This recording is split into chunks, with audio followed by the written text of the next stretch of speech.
La determinazione delle tariffe Tari per l'anno 2024 e la proposta di presa d'atto del piano economico finanziario del servizio di raccolta dei rifiuti solidi urbani sono gli argomenti in primo piano del Consiglio Comunale di Favara, convocato dalla Presidente Miriam Mignemi per questa sera alle ore 19 presso la sala consiliare di Piazza Cavour.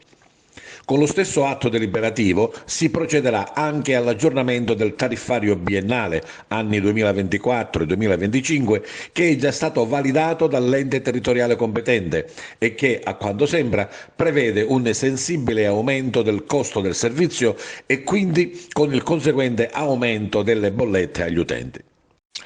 La Tari sarà sicuramente materia di confronto, per non dire di scontro politico, tra i gruppi consigliari di opposizione, che sono la maggioranza numerica in Consiglio Comunale, e il sindaco Antonio Palumbo e la sua amministrazione. È stato così negli anni scorsi e siamo convinti che lo sarà anche stasera. Il corposo ordine del giorno prevede anche l'approvazione del bilancio consolidato dell'esercizio finanziario 2020 e a seguire anche quello del 2021.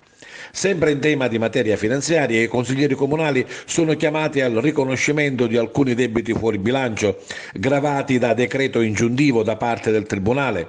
crediti vantati da imprese come la Ambiente Tecnologia XRL, la cooperativa Isola Felice e San Pietro e anche alcuni cittadini. La seduta del Consiglio Comunale sarà trasmessa anche in diretta streaming sui canali social del Comune di Favara, inizio ore 19.